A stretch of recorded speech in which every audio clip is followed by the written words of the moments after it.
Okay, thank you everybody for showing up. This is my first attempt at a Facebook Live, so please be forgiving. I'm really excited to have Chris Gergen, who's going to be jumping on with us in just a minute. We're going to be going live. We're going to be discussing the state of the WSRP. We're going to be discussing some new info that's come out about one of our gubernatorial candidates passed and see what effect that's going to have. And then we're going to start talking about some predictions that we may have for the primary that's going to be coming up. And then we'll be talking about just what we think the future of the party is and what needs to be done in order for us to start winning elections. So real quick, I'll just go into a few things of a little bit more detail of what we're going to talk about. Every statewide race is up for re-election. Republicans are making a go for just about all of them. We had some late candidates jump in, but we've got some serious candidates now for most of the races. And in order for them to win, they're going to have to raise money. They're going to have to get their message out, and they've got to do it in record time because we're sitting at June 2nd, and we've got about 2 months before everything starts dropping. The ballots start going out. So they need to get that information out there before the primary. Why are primaries important? Primaries are important for multiple reasons. One, they're important because we need to have a good showing in order for us to be able to win in the general. They're important for us to be able to go point to donors and say, look, we've got a chance in this race. So you want to make sure that your guy, your people that you're supporting have a good showing. Because if they have a terrible showing, not many people are going to donate to that campaign. And if not many people donate, you don't get the word out. If you don't get the word out, you don't win, especially in a state that's not particularly favorable to you. So we're going to be talking about that. And the Republican Party, the WSRP, their job is to try and get a lot of that information out and to assist in getting some of the fundraising over to the candidates. We're going to talk about the status of that. We're going to talk about why it is they're having a hard time doing that now, what the issues are, and hopefully we'll talk about some solutions. And we're also going to be talking about a new drop that happened with Semi Bird and his campaign. And I'll be going over that with Chris Gergen. But without any further ado, I want to bring on my dear friend who has made it here, Chris Gergen. Hey, Richard. Sorry I was late. No, that was my fault.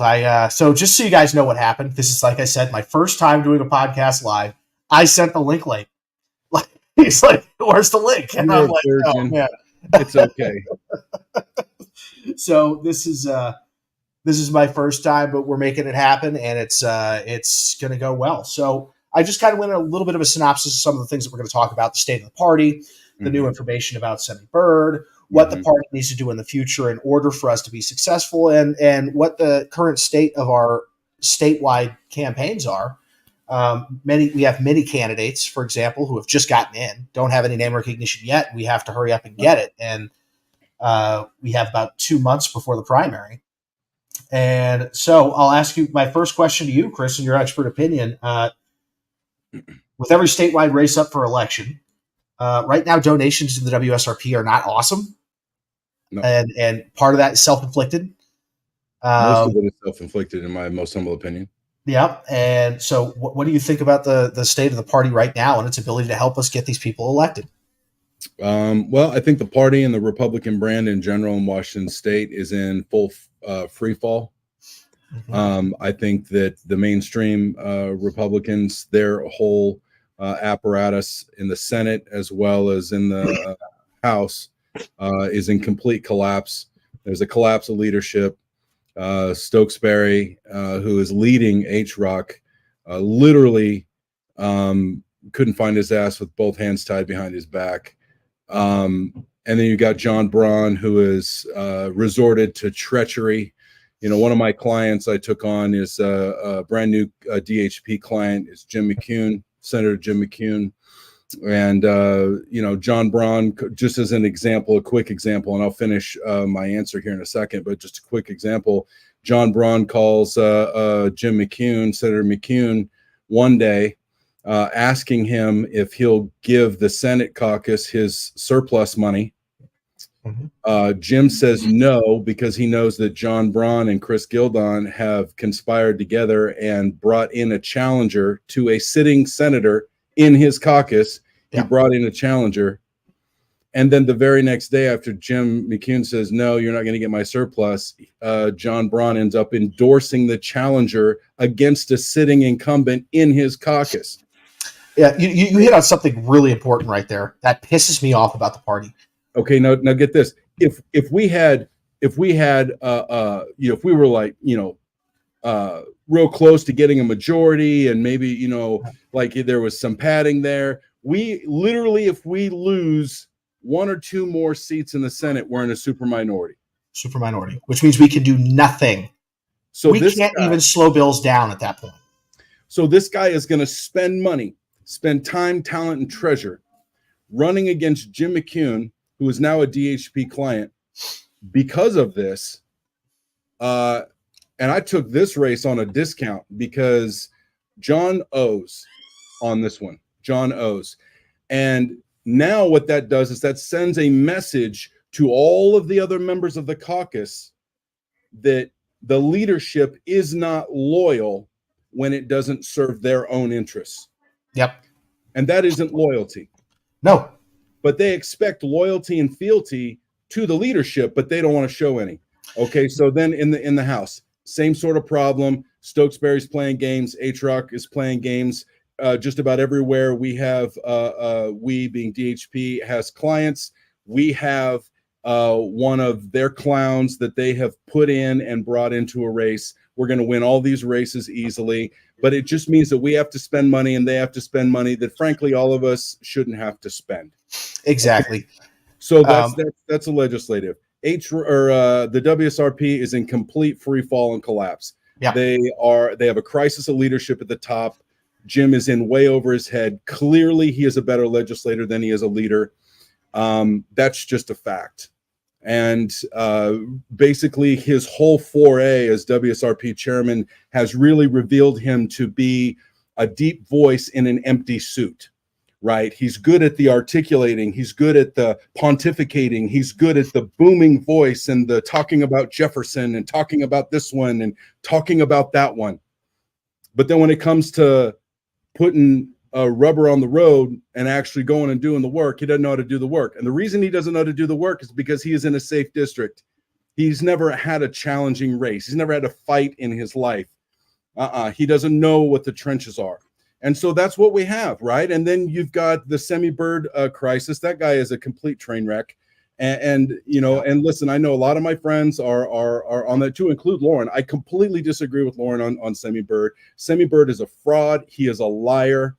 He has done more to harm the credibility of the conservative movement in Washington State and the WSRP. He has single-handedly burned that down, and he is so selfish that he just continues, instead of just leaving and saying, you know what, I am a complete piece of shit. I understand that. My whole life is just, I've been a complete piece of shit. I've gone from one to, if this was one thing where he had like a bad year, right? Or bad, couple of years, he was going through some stuff, made bad decisions. This is his whole life. This guy has made bad decisions, and the guy is a fraudster. He's a complete liar and a fraudster, and he's been proven as a liar. And there is more things that is going to come out against him, more things to do with his military record that he lied about. There is just I asked somebody earlier today, where is the bottom on this stuff, right? And so this guy's a clown. He's out. And then you've got Dave Reichert, who, Dave, I don't know who was running on. I have a good idea, but I don't have it verified, so I'm not going to name names. Right. But somebody on Dave's campaign decides to wish everybody a happy fucking Pride Day. Pardon my French to all the children at home, but I just got to say it like I got to say it. Yeah. Put the children away, folks. So, it's so happy Pride Day. And then when I threw a shot out there at them, they're like, well,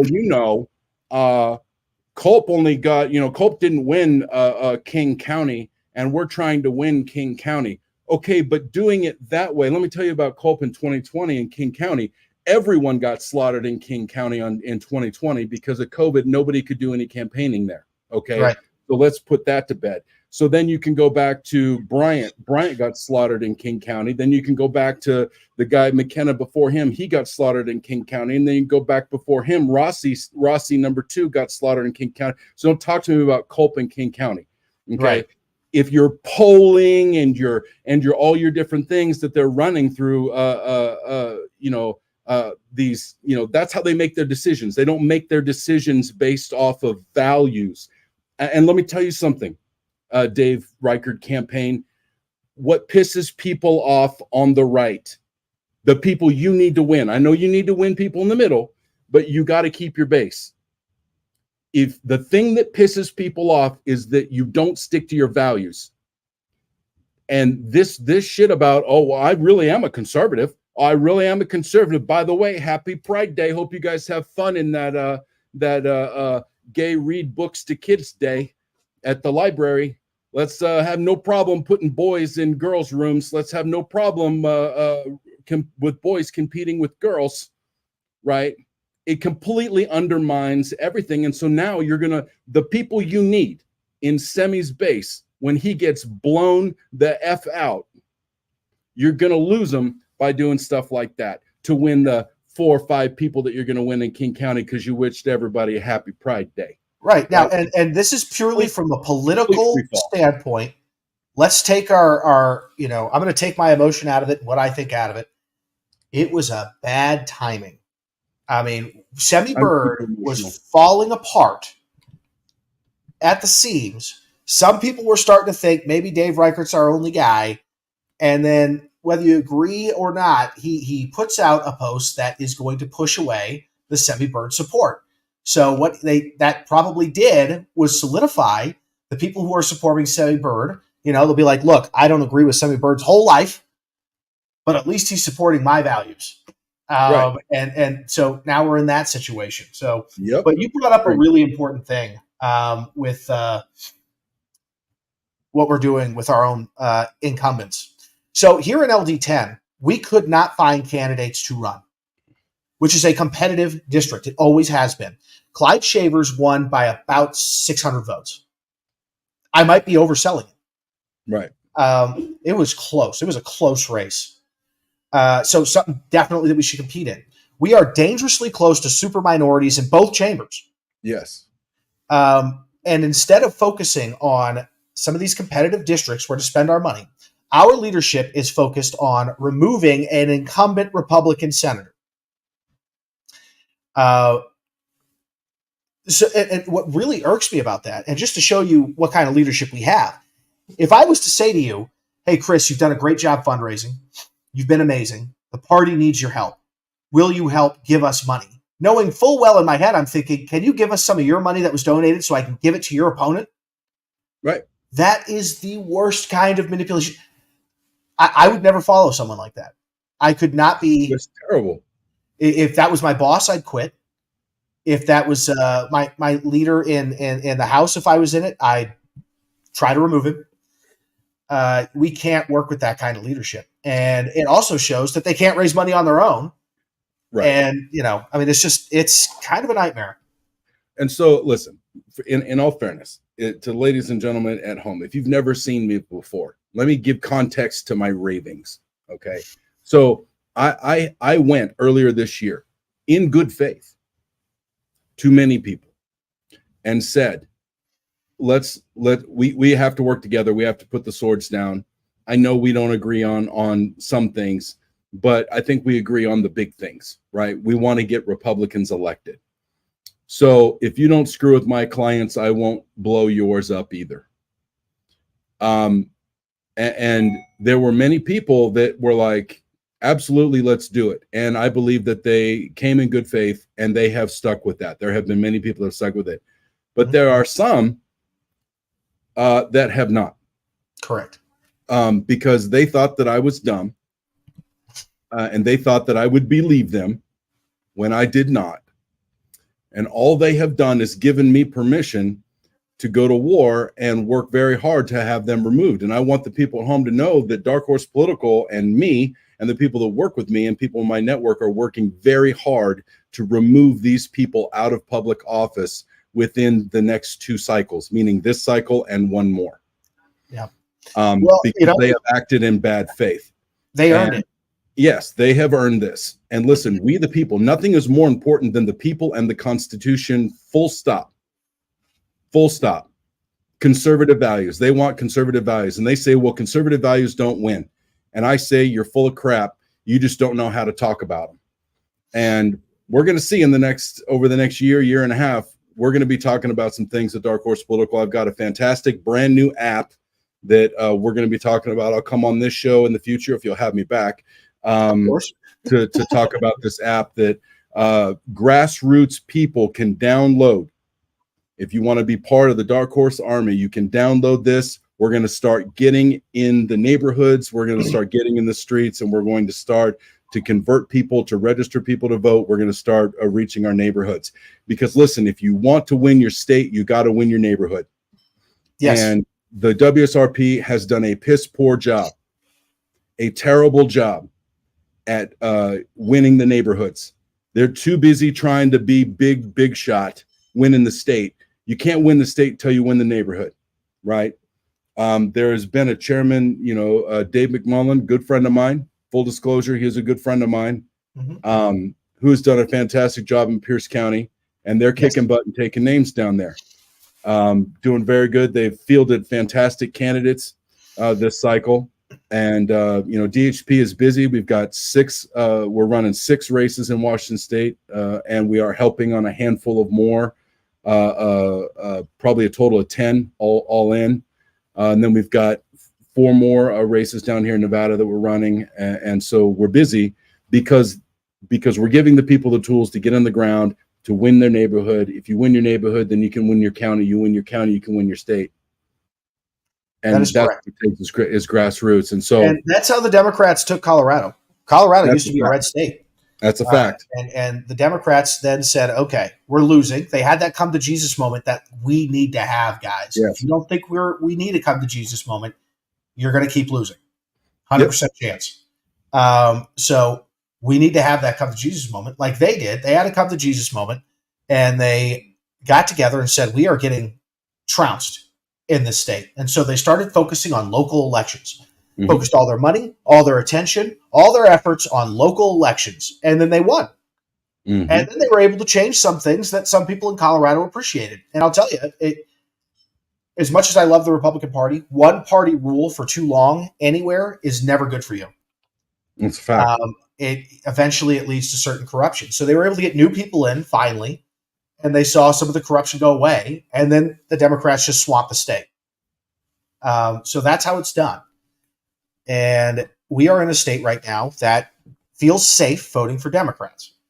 We need to do things that make it so that they feel comfortable voting for us without completely surrendering our values. Okay, I mean, otherwise, let's just become Democrats and just be watered down Democrats, right? Because you lose your base. It loses the meaning of even trying to be a conservative. Exactly. Right now, so speaking of which, right now we are in a situation where the conservative candidate for governor, I'm just going to say it, he's a con man. Yeah, he's a liar. He's a fraud. Another thing comes out, and I won't even talk about, he's been really attacking that 2 people who remained unnamed came out and said something against him. So I won't even talk about it. If they didn't put their name to their accusation, I won't even talk about it. What is in there that is proof positive is a letter from a general saying that he committed fraud against the United States by falsifying NCOERs. And he's saying, oh, well, other people were involved. It happened all the time. No, it didn't. Right. Okay. Chris, you were in the military. I was in the military. What would the punishment be if you were my CO? And be nice to me, okay? I want you to be nice. You're my CO, and you like me, and you found out that I falsified evals hoping to get an officer's commission. What's my punishment? You're gone. Yeah. You're going to go to courts-martial. Yeah, and if you're being nice, you won't have any brig time. Yeah, I'll give you. Yeah, you'll get an admin SEP, or an admin separation or a general discharge, it won't be honorable. Oh no, it's going to be bad conduct. And It or has it to be could bad be conduct. yeah, or it could be a bad conduct, right? You'll be gone. That's just the reality of it. And I in my squadron, this same situation or similar situation happened where two senior people, one was a lieutenant commander, another one was a master chief. They were both having intimate relations with a certain person inside maintenance control. Ugh. And they both conspired together to get her promoted. And they faked, well, they didn't fake it, but they both wrote this eval and basically got her promoted.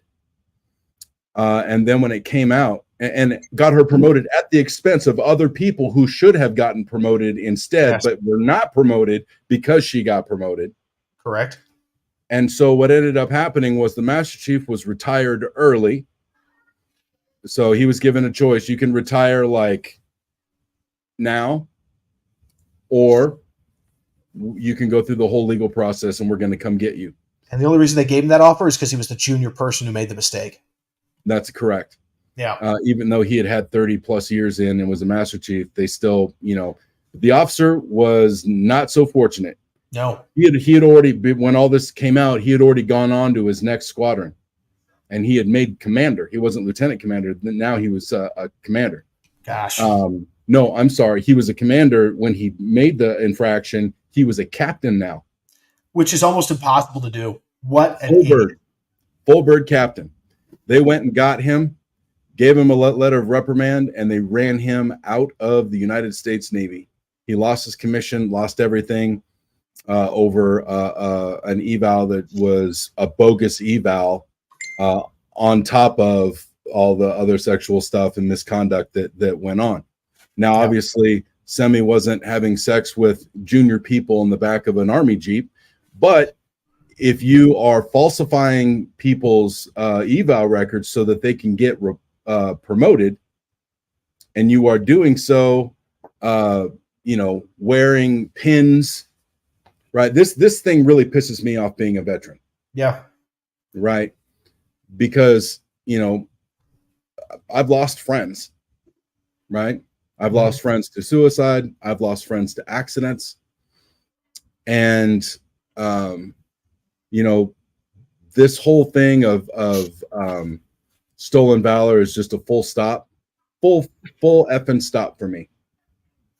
And he can make whatever excuses. I don't want to hear any shit out of Semi about this, because he admitted in his response to that general's letter that you referred to, he admitted he did what the general said he had done. And he in fact said, his words, not mine, it constitutes fraud against the United States Army, plain and simple. You're right, Semi. It is plain and simple. Full stop. Full stop. So, I mean, and by the way, just so you know, just so you're aware, you remember that big argument, even though it was a lifetime thing, but you remember that big argument they said, oh, they asked about any kind of negative media coverage that might happen from anything that happened in the last 15 years. Do you remember that? Mm-hmm. Well, this was within the 15-year window. Absolutely. And guess what? We got negative media coverage. And his excuse is it was in a secret file that was put away where nobody can get it. That's just garbage. Did you and me have any secret files? No. I had a clearance. Did you have a clearance? I did. A top secret clearance. TSSC. Your record for awards, and by the way, punishments are awards. I don't know if you know this, but at Captain's Mass, the captain says, I am awarding you 45 days restriction, 45 days extra duty because you earned it. That's a fact. I actually saw a double take. No joke. This was one of the funniest moments of my career. This was a good kid, but he was an idiot. Yeah, he did. He was fantastic. He did a great thing. He got a Navy Achievement Medal. The award ceremony was tomorrow. He was going to get his medal. He was also getting his enlisted surface warfare pin. Okay? There you go. Big day. Yeah, big day. The night before, we're in Panama. He disappears. We were supposed to be there at midnight, no later. He shows up at 4 a.m, gone.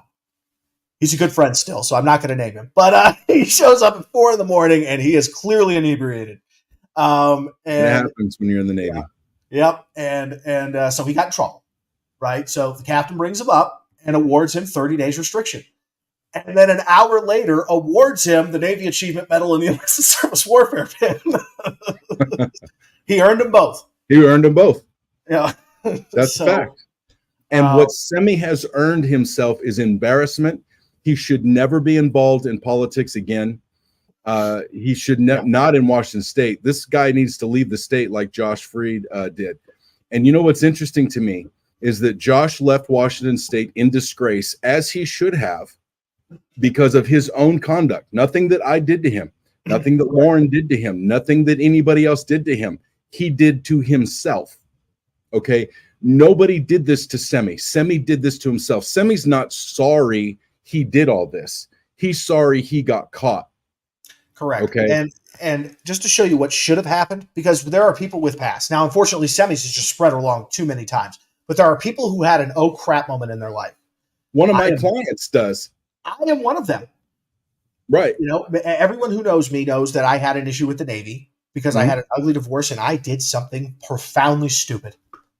When I ran for office for treasurer, before I got endorsed by the ICRP, I made sure everyone knew what they were getting into. Just so you know, this is going to be in the paper because I've already told them about it. That's right. So it's going to come out, and I want you to know what you're getting into. You know, and when they endorsed me, it was not to excuse what I did. Right. We all admitted what I did sucked. That was inappropriate. Right. It was wrong. We are not defending that. Sure. But we are defending his policies now, and we think he's been reformed. That is how it's done, Semi. You don't admit to stuff and say, I admit to everything I did after it comes out from the media. Well, and this guy tried to blame his cousin on the first thing that came out, said, oh, no, that isn't me. That's a cousin by the same name, knowing he was lying.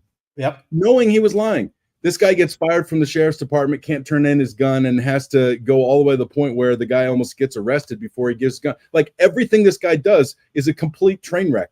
This guy is a complete clown show, right? And for me, this isn't about the values.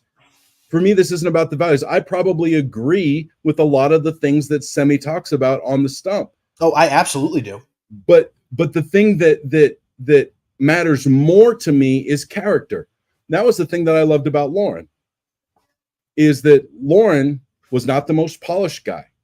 Lauren was not the career politician. Lauren stopped wearing suits when I was like, okay, no, you can't wear a suit because the suit wears you. Like, you just need to go out and you just need to be you, right? And so he started with the jeans and the boots and the blazer, and then it was him. Like, Lauren was simple. He wasn't a polished guy, but he was authentic and he was true. The Lauren Culp that I sat with for hours and hours and hours and hours on the road with for months and months and months, in the rain, in the heat, in everything, that Lauren was the same Lauren that everyone saw up on the platform night after night after night. That's the Lauren that people saw when at the meet and greets. That's the Lauren that he was the same guy. This Semi guy is not that. You know, and this is, for the record, this is the last time I'm actually going to talk about Semi. We keep saying that, and then something profound comes out. Well, yeah, but I'm really not going to talk about him anymore. This show, and I've got one more show that I'm going to do where it gets discussed, and that's going to be on my own show, because it's in the larger context of what I alluded to earlier, to where the entire party, the entire movement, both sides, the liberal Republicans, the half-ass Republicans, and the constitutional conservatives, they're both in full free fall. Yeah. And so I'm going to be talking about that on my show probably coming up this week. And that's going to be the last time I talk about Semi, because he is not credible. He does nothing for the party. He is going to be gone in the dustbin of history here in about 10, 15 minutes. Yeah. So no, and I've heard, and these sources seem to always be right, that there is more. There's more coming. I know. And I'm just like, God. There is. And I know what it is. I'm not going to talk about it, but I know that's fine. I don't know, and I prefer not to know, so that way nobody will attack me for being a part of it. Well, no, this is fun. You should just wait. It's great. It's like a Jack in the Box. It's a different prize every time, right? It's, it's just the hits keep on coming with this guy, right? And these are not establishment people. I know who's running these things. None of them work for Reichert. None No, of the it. Reichert camp is completely not doing this. They have For people nothing that to keep do with it. attacking Reichert, No, they're now I will benefiting say, from it. yeah, I will say that the people who say, well, Reichert could stop it, it is not Reichert's job No, to stop his opponent from a free fall. it's Reichert's job not to support Gay Pride Month. Right. That's his job. Maybe he should just focus on doing his job. Well, Right. and even if he does support it, which he might, okay, that's not necessarily the end of the world for me right now in this state.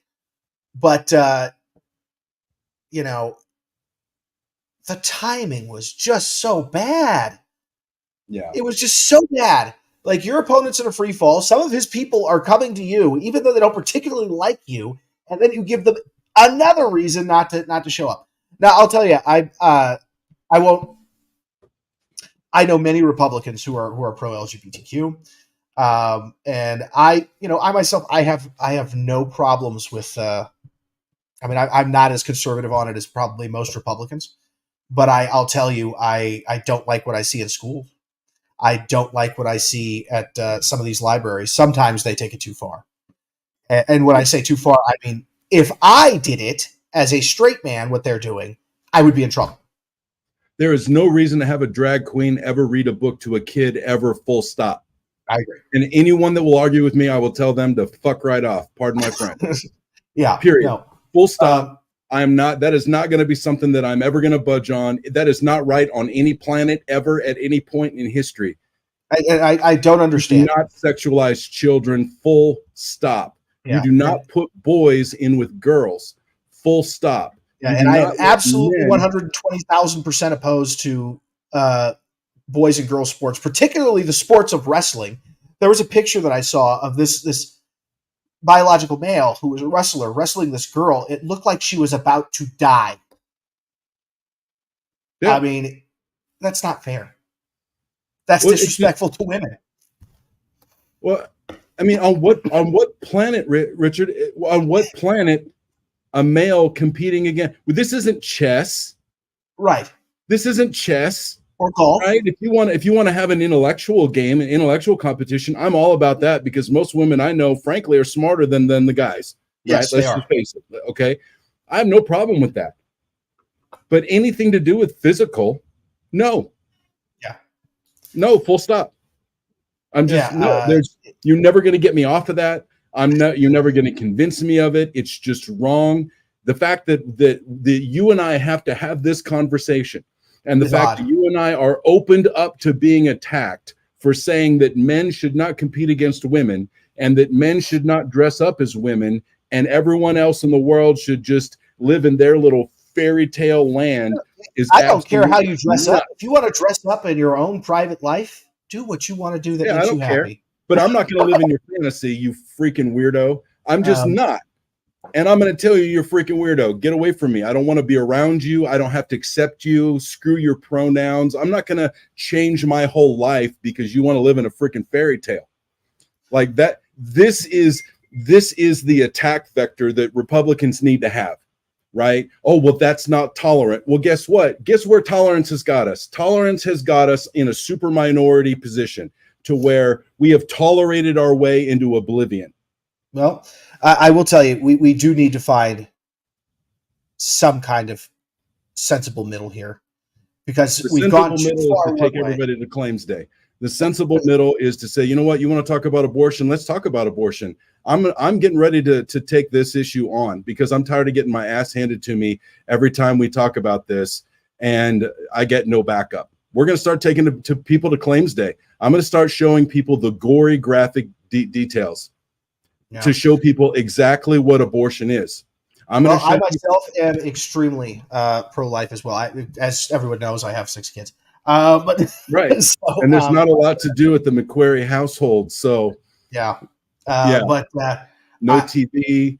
I will tell you though, there are Democrats who vehemently disagree with us on all these issues that we just discussed, that we need to reach out to. Dave Reichert was already doing a good job reaching out to them. Right. He wasn't Bob Ferguson. He was already doing a good job. They're already looking at him. Now this is purely from a political standpoint, purely political. The timing was bad. Semi Bird was in a free fall, ripping himself apart. I don't know if you heard him on the was it John Carlson? Mm-hmm. John Carlson show. He sounded unhinged. Yeah. He lost his shit. And, you know, he's attacking Jason Rance. Brandy Cruz is this horrible socialist that's trying to ruin his life. And I'll say Brandy Cruz said something that was very, very, very accurate. What she said was, I didn't ruin your life, Semi. You ruined your life. Right. When you lied about your court martial saying it was your cousin and then it turns out to be you. That's right. You ruined your life when you failed to turn in a firearm in a uniform. That's you right. ruined your life when you lied or when you defrauded the United States Army. It is not my fault you did these things. Brandy Cruz did not go back in time and force Semi Bird to do these things. And I'll tell you, nobody forced Semi Bird to keep it a super secret. He should have known. And had, you know, if I was advising him and I knew this stuff was going on in his past, I'll be honest with you, I'd probably tell him the governor's not for you. But facts. If I was advising him and I wanted to go try and make a go of it, I'm going to tell him we've got to come clean. We got to come clean quickly. Let's take our beating. Let's get inoculated from it and then focus on our message. Then there's no surprises coming out. Yes, they'll attack you on it. It's there. It is what it is. But then there's no surprises coming out, and then you can focus on your message and start building that momentum. Richard, I can tell you, listen, any of my current clients or former clients that are watching this, they will tell you, and even some of the people that have worked with me, they will tell you, and you know this because of the work we do. Mm-hmm. One of the very, very first things I tell people who become clients, one of the first rules, don't lie. Yes. Don't lie. Don't lie to yourself. Don't lie to me. Don't lie to the voters. If it's a shit sandwich, that's fine. You got to tell me about it so we can message around it. But do not lie. Ever. Always tell the truth. Mm-hmm. And that is Semi lied about his first court martial. That's what got some people looking into. By the way, if Semi wants to know what caused people to start looking into his past, because he lied, it was that. Because he lied and he got caught. So now they're starting to think, okay, this guy has told us there's nothing else. He's already been proven to lie. What else is there? To which Semi said nothing. On the WSRP, he specifically said there is nothing else. That's right. Seattle Times comes out and says he defrauded a bank. His argument, that was over 30 years ago. Yes, I defrauded my dad for a certain amount of money. Had that been the only thing in his past, and had he been honest about it, he's right. Okay, you screwed up. Big deal. It's 30 years ago. Nobody cares. Moving on. Right. Now, unfortunately, it's eerily similar to something he did 15 years later in the United States Army. He defrauded the United States Army with evals, pretending to do something that he didn't do. That shows a pattern. 15 years of doing the same thing, that takes therapy to break. It's his whole life, bro. It's his whole life. This isn't like, dude, he hit a rough spot, right? Like if you go back in my lifetime, the years of 2011 to 2013 were not kind to me. Okay. Yeah. I went through just a terrible trauma. It was terrible. And I went through divorce and just a whole bunch of different things. Okay. But and I made some bad decisions, but none of them were illegal. But they cost me a lot of money, right? Because sometimes bad decisions cost money. Oh, yes, they do. But it was like 2 or 3 years, about 2 years, 2 years of bad decisions. And then I got my head and ass wired together, right? I figured it out. Everybody goes through a period where they're like, yeah, maybe I probably shouldn't have done that, right? Yep. Okay. This is his whole life. Exactly. Like I can point out to you the years of my life that were terrible. It was 2015, 2016 for me. That's when I decided, hey, you know what? My life's going pretty good. Let's screw it up. And I've got nothing going on in my life. I'm really bored right now, so let me do something. Now, nothing I did was illegal, but it was a violation of the Uniform Code of Military Justice. Right. Which will get you every time. Which is a problem. So, but if you're honest about it, people are willing to forgive. They are. That's exactly right. People have forgiven things that I could not believe they forgave. they would have absolutely forgiven Semi for a lot of the stuff in his past if it came from Semi. So when he gets up in front, one thing in his speech to the WSRP, which was his biggest speech so far, it'll be the biggest speech he ever gives in the front of the biggest crowd he'll ever have. He said something that was true, but not about him, right? He said, I take responsibility for my actions. I know what I did was wrong, and I admit that, but I will not live in shame. Well, nobody's asking to live in shame. Okay. Fair They're enough. asking you to just tell us what happened, and then let's move on. But he didn't take responsibility. Right. Admitting you've done something after proof comes out that you did it Right. is not taking responsibility. No. That's like, fessing up to right. That would be like me sitting in, let's say you're a police officer and I just killed somebody because he looked at me funny. Horrible crime. So we're sitting in the booth and you're interrogating me and I'm too stupid to get a lawyer. You say, hey, did you kill this guy? Absolutely not. I was nowhere to be found. And then you show me camera footage of me doing it. And then I confess, is that me taking responsibility for my actions? No. That's me just admitting a fact. That's right. But he's not even admitting facts anymore. No. Because he lives in his own little fantasy world. He's trying to save face. You know, I mean, this guy owes vendors. This guy owes a lot of people vendors for his campaign. Over in Spokane County, there is a guy who has printed signs for him that he has not paid. And you know what that guy's doing? What? He's repossessing his signs. He's driving around Spokane picking up all the signs that he printed for Semi because Semi never paid him for it. So he's going to go. Do you have any idea how much was owed? Thousands or hundreds? It's thousands. Yeah. I'm not going to say the specific. Yeah, we don't need the number. But so big dollars. There's another vendor that he owes. He's been pushing her off for months. But last month, do you know what he did? He paid his $6,000 loan back to himself. I saw that. So when your campaign is struggling for money, that is the worst thing you could do. You're about to say something important. I can see it. Do it. So Semi, I'm going to give you some advice. Okay. You might not take it, but you need to hear it. Okay. This is how not to be thought of as an asshole.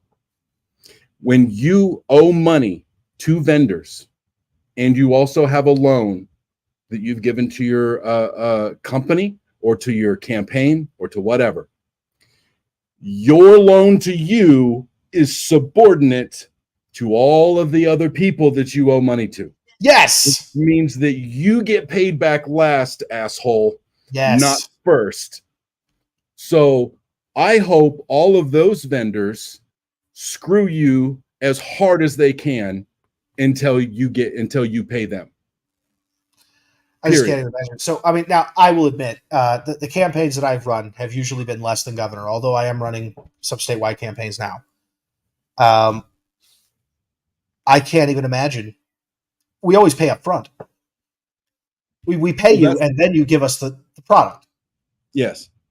I would never say, can you do this favor for us, unless you were willing to give us it as an in-kind loan.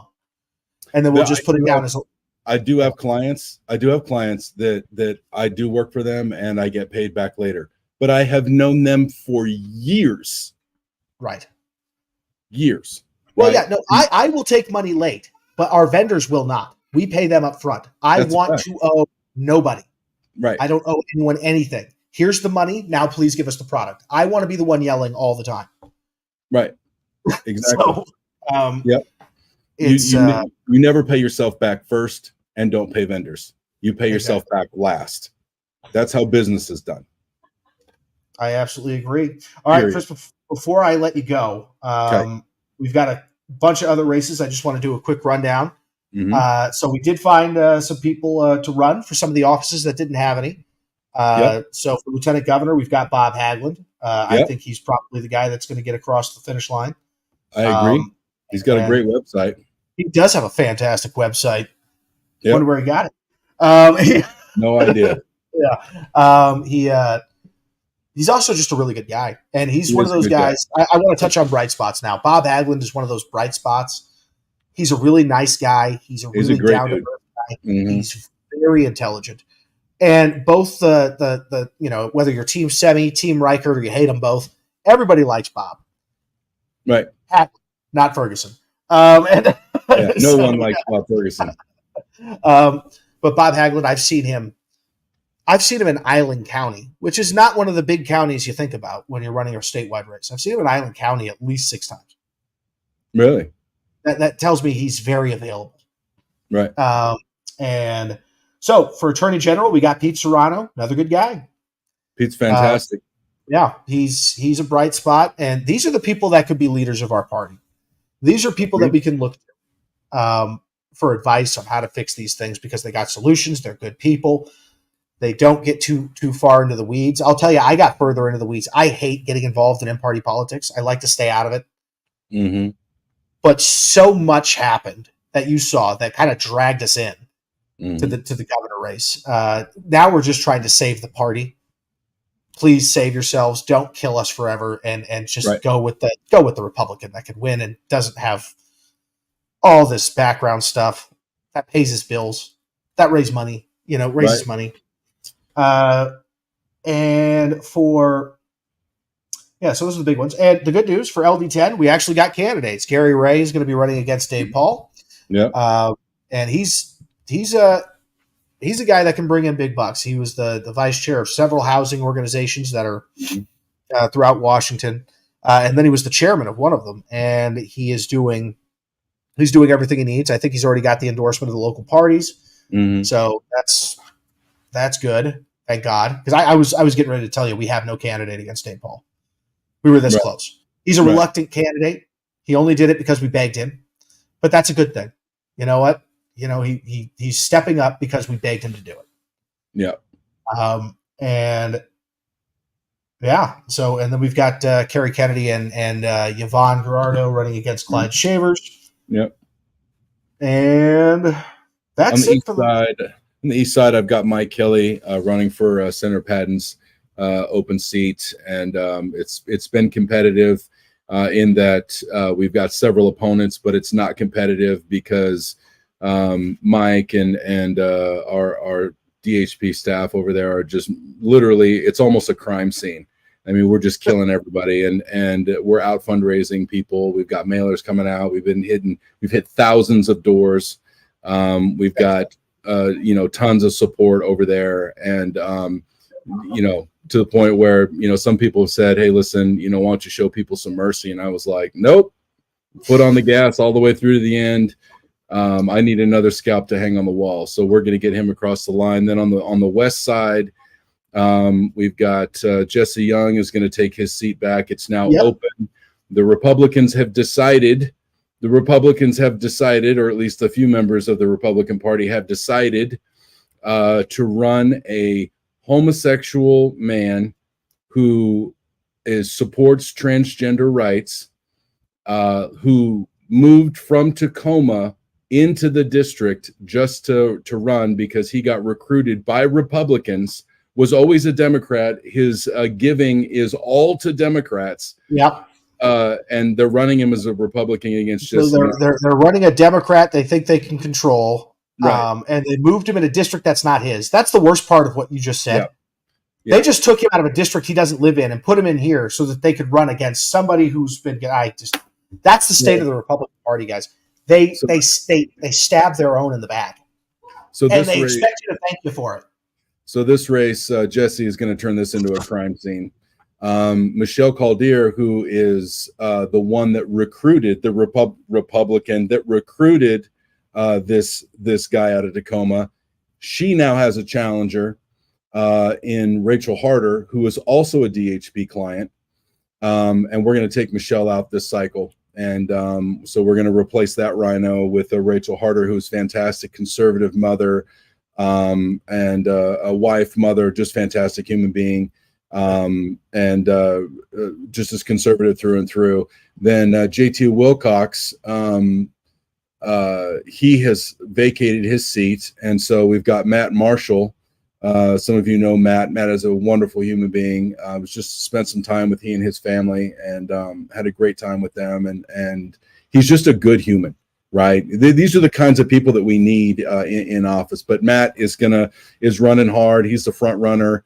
JT decided that he wanted to go and recruit someone against Matt, even though everyone knows that Matt's going to crush it. And so we're in the process. They put me in the unenviable position to have to embarrass a long-term conservative from Thurston County, which I'm not gonna harm this guy, right? But as far as his reputation goes, but Matt's gonna win. We're gonna win that seat. Then we've got Jim McCune. Senator McCune is another DHP client.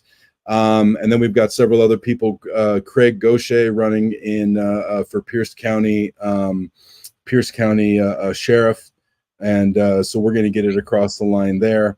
So it's we've got a bunch of things going on and all across the state, in addition to other folks like yourself and a few other people that we're giving an assist on the back end of things, whenever you guys need us. So we're going to get this done. Yeah, no, I believe in you. I would not bet against you, which is why I never do. So I think there is a lot of potential, guys. There's a lot of potential for good things to happen. I know we've run into a big fight, and if we can get over that fight in August, we have the potential to increase our seats in the House.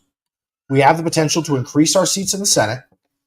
We have the potential to, depending on who you pick, we might have a governor, guys, if he can stop doing crazy things. There's another comment, Brandon. So this cycle, or last cycle, there was a guy, Brandon Bainon, okay, who's running in the 31st.